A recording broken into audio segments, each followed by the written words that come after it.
ভালো লাগছে, আরেকটা দেন তো। মশলা আইনি যে বানাই কি কইছি বুঝছো না? বুঝছি। ফজরের সময় বার হয়েছি যে ওরা নাস্তাও করিনি, ওই স্কুলের রেডি মনে হয় যে অনুষ্ঠান চলে, মোটামুটি ভালো হইবে চিতনটা দোয়া মতো। ধরো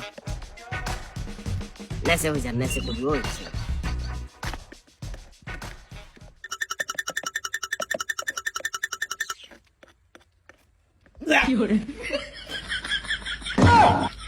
শালার পুজো তুই এগুলো কি দিচ্ছ? বুঝিনো বাজি। এগুলো কি দিচ্ছ দাদা? খাবার তো এত লবণ কেন? খাবার লবণ বলতে মা তোমার অলরেডি 2 বার বানাই দিছি, তুমি খাইছো, অন হঠাৎ করে কর খাবার লবণ। এমন গুছানি গুছাম একেবারে গুছাই মুড়ি তুড়ি মেলামারি আলাদা শালার পুজো দিচ্ছ। বাজি থাক, তুই আর কোন লাগছো না। আর কি রাখবো? শালার পুজো একেবারে উল্টা পাল্টা কথা কবি, একেবারে মারি গেলাম, মারি কেউ নাই তোর এটা বাস হইয়া। তুমি গরম কিনলে হয়েছো এটাই বুঝছি, আর আর কিছু কোন লাগতো না।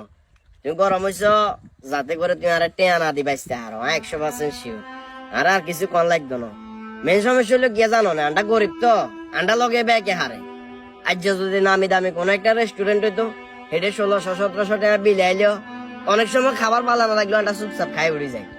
তুমি ব্যাগে মিলে এখন 10 টাকা জালমুড়ি 2 বার লইছো, আর অঙ্গা আরেকবার লইছো, তোমার তাই ব্যাগে মিলে টেয়া হাই 30 গা। তুমি 30 টাকা না দিবে বলি জালমুড়ি গুনের মেলাম মারে হালাই দিছ, 2 বার তো ঠিকই খাইছো।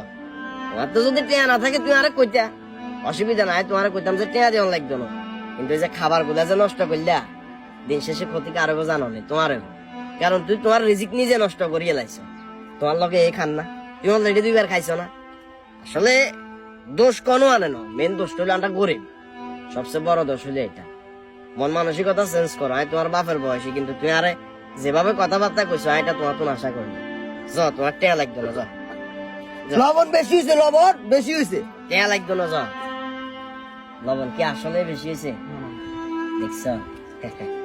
জালমুড়িওয়ালার মুড়ি খেয়ে যখন কেউ বলে স্বাদ হয়নি, টাকা দেবে না, তখন শুধু 1 প্লেট মুড়ির দাম নয়, ভেঙে যায় একজন পরিশ্রমী মানুষের মন। স্বাদ জিহ্বার ব্যাপার হলেও ন্যায্য দাম দেওয়া কিন্তু বিবেকের দায়িত্ব।